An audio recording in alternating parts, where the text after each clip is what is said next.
Though our time in Napa was short, we packed a whole lot of good stuff in there. As you may be able to tell from my purple teeth, I've had a wonderful day of wine tasting so far. First of all, we hit David Fulton, which only makes Petite Syrahs, and they make them amazingly. Right now, we're here at Titus Vineyards, just around the corner. They also make a wicked good Petite Syrah and many other wines.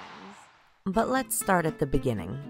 On our second morning, after a quick complimentary breakfast at the hotel, we were ready to fill up on wine at one of the best places to get Petite Syrah in the world, David Fulton. We got to meet winemaker Stephanie Zachariah and the ineffably sweet Trigger. And so it's picking up nutrients from all those layers of soil, and I think it's like history in a glass. So one vineyard, one wine made great. It's Petite Syrah. Established in 1860, David Fulton holds the claim as the oldest family-owned and operated winery in California.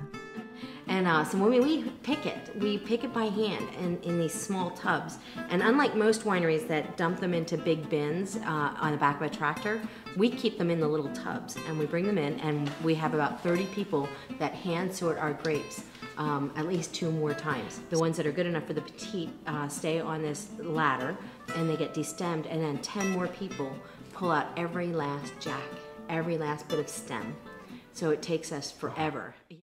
And that's why annually they only produce less than 400 cases of some of the tastiest Petite Syrah around.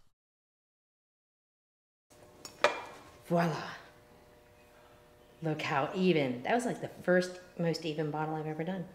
Wow. Following our fine time with Stephanie, we went just minutes away to another family-owned winery, Titus Vineyards. Sauvignon Blanc oftentimes can be so acidic that it's ripping the enamel off your teeth, you know, and this is just like, it's enough acid to give you zip, and then there's a lot of lovely fruit, a lot of stone fruit. In the back room of their lovely old house, self-proclaimed cork dork and founder of Titus TV, Christoph Smith, took us through a flight of their tasty small batch wines, while we enjoyed the view of their vines. By then, we were ready for lunch.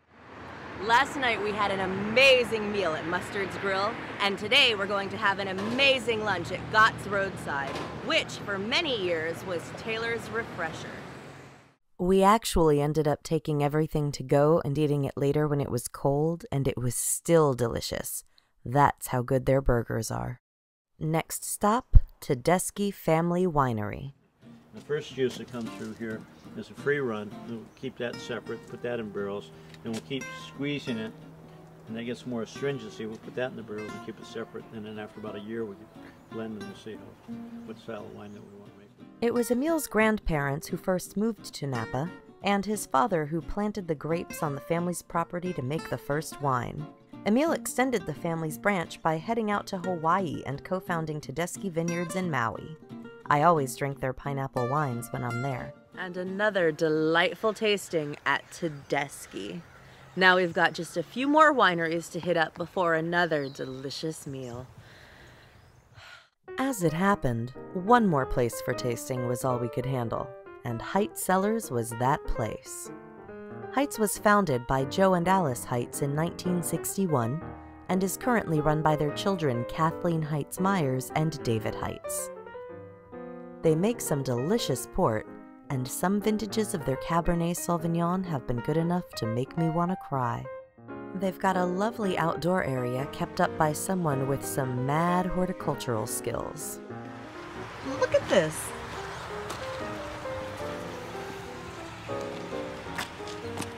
I don't think that's easy to do. But then again, what do I know? At last it was time for dinner. The scrumptious meal from Cindy's Backstreet kitchen was a very fitting send-off. Can't wait to see you again, Napa.